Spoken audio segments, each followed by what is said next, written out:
This is Sovrun, your guide to financial literacy. Today we're answering the most important question in investing. Was the ride worth it?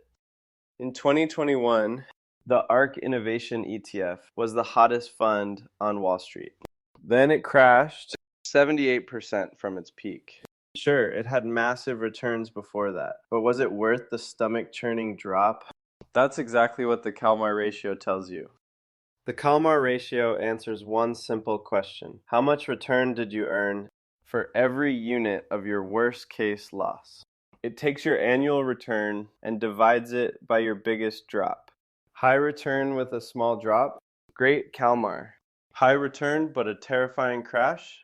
Not so great. Think of it like rating roller coasters. Not just by how high they go, but by how scary the biggest drop is. A smooth ride that still reaches the top beats a terrifying plunge every time. Here's the formula.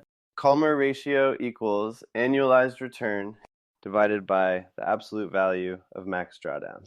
Let's compare two funds. Fund A earned 12% annually, but had a 30% max drawdown. 12 divided by 30 gives a Calmar of 0.4.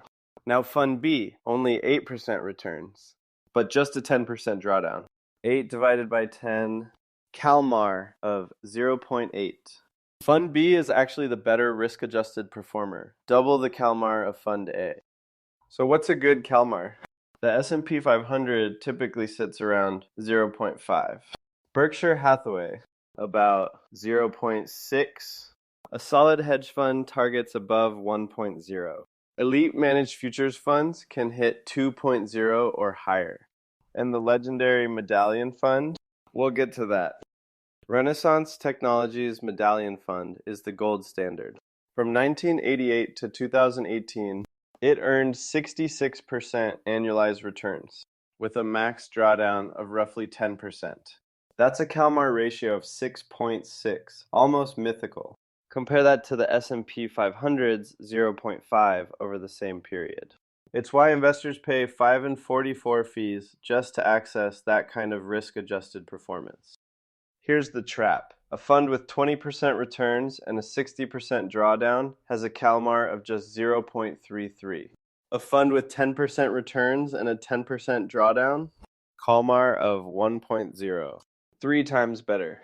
The best investments maximize returns while minimizing the worst case drop. That's what the Calmar ratio measures. And the Calmar ratio isn't just for finance. Businesses use it for revenue resilience, sports analysts track scoring consistency versus worst slumps, engineers measure performance versus worst failure mode. Follow Sovrun for more financial insights.